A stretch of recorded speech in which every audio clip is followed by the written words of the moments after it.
Press conference आहे याला police आणि आमचे जिल्हा परिषद सीओ जे आमच्या आचारसंहितेचे प्रमुख आहेत हे सगळेच हजर होते आणि त्यामध्ये आजची ही 22/4 म्हणजे नामनिर्देशन परत घेण्याची दिनांक होती। त्यानंतर कंटेस्टिंग कॅन्डिडेटची यादी तयार झालेली आहे आणि त्यांना चिन्हसुद्धा वाटप ही प्रक्रिया पूर्ण होऊन आता पूर्ण कंटेस्टेड कॅन्डिडेटचा नमुना 7 हा जो फॉर्म आहे हा पूर्ण तयार झालेला आहे आणि आता तो निवडणुकीचा प्रिपेअर्डनेस मधला पहिला टप्पा हा जो आवश्यक असतो हा पूर्ण झालेला आहे। कंटेस्टिंग कॅन्डिडेट त्यांचं चिन्ह वाटप आणि आता प्रिंटिंगमध्ये आमचे जे बॅलेट्स आहेत त्याची प्रक्रिया सुरू होणार आहे।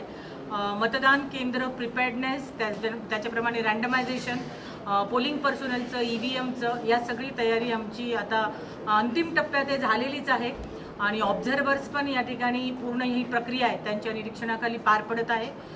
CVGILमध्ये सुद्धा 32 तक्रारी आलेल्या आहेत, 10 गुन्हे दाखल झालेले आहेत। आमचे फ्लाइंग स्क्वॉड्स त्याच्यानंतर CVGILचे सर्व पथके आचारसंहितेमधील पथके सर्व काम करत आहेत, नजर ठेवत आहेत।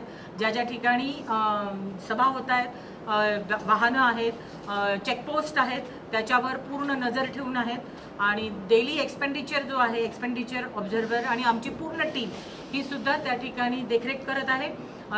दररोज कॅन्डिडेटनी खर्चाचं पूर्ण हिशोब देणं हे त्या ठिकाणी गरजेचं आहे।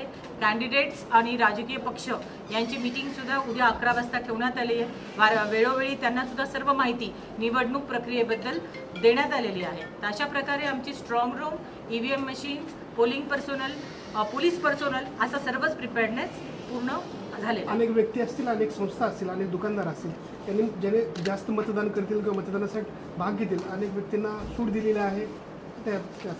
मला खूप सांगायला आनंद वाटेल, लातूर जिल्हाधिकारी म्हणून मतदानाचा टक्का वाढवण्यासाठी आम्ही स्वीप मार्फत वेगवेगळे उपक्रम घेत आहोत आणि एक हाक दिली होती लातूरमध्ये की लातूरमधला लातूर पॅटर्न हा प्रसिद्ध आहेच शैक्षणिक याच्यातला, तर मतदानाची टक्केवारी सुद्धा आपल्याला वाढवायची आहे। आणि मला आनंद वाटतो की व्यापारी असोसिएशन असेल, ट्रॅव्हल असोसिएशन असेल, डॉक्टर्स असतील, फार्मास्युटिकल्स असतील, आमचे द्वारकादासारखे साडीचे पैठणी वगैरे त्यांनी जे 51 महिला या ठिकाणी म्हणजे मतदान पहिल्यांदा करणार आहेत त्यांच्यासाठी पैठणी असे वेगवेगळे इतके उपक्रम म्हणजे जवळजवळ 24 संस्था पुढे आलेल्या आहेत आणि यांनी वेगवेगळ्या प्रकारे मतदानाची जी आपली गुण आहे की आम्ही मतदान केलं हे दाखवायचं आहे। हॉटेलमध्ये जायचं आहे, हॉटेल असोसिएशनने सांगितलंय की त्या दिवशी ते डिस्काउंट देणार आहेत। तर हे सर्व सेक्टरमधले लोक हे लातूरमध्ये एक प्रक्रिया म्हणजे मतदान चांगलं व्हावं, मोठ्या प्रमाणावर व्हावं, व्यापक त्याच्यासाठी प्रसिद्धी करत आहेत आणि प्रयत्न करत आहेत। त्यामुळे प्रशासनाला हे सर्व सहकार्य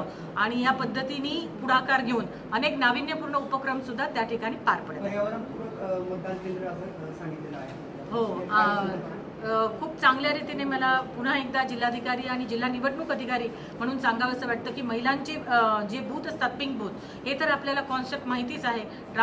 नवीन युवक म्हणजे आता जे मतदार होणार आहेत त्यांचे सुद्धा काही बूथ असतील, पण सगळ्यात महत्त्वाचं आहे पर्यावरणपूरक। ही बांबू ही लातूरची एक महत्त्वाची ओळख आहेत आणि पर्यावरणपूरक हे जे बूथ्स असणार आहेत ते शहरातलं आणि ग्रामीण भागातलं हे मुख्य आकर्षण असणार आहे। मला सांगायला आनंद वाटतो की संजीवनी बेट इथे जे दुर्मिळ वनौषधी आहेत यांचं सुद्धा एक आम्ही बूथ तयार करणार आहोत चाकूरमध्ये, जिथे ही एक वेगळी वैदू समाज त्या ठिकाणी येतो, यात्रा होते आणि ह्या सगळ्या दुर्मिळ वनस्पती त्या ठिकाणी एकाच ठिकाणी बघायला मिळणार आहेत। तर अशा प्रकारचे नाविन्यपूर्ण उपक्रम घेऊन बूथ आणि लोकांमध्ये त्याचं आकर्षण आणि जास्तीत जास्त मतदारांनी त्या ठिकाणी यावं हे स्वीपमधनं त्या प्रयत्न केले।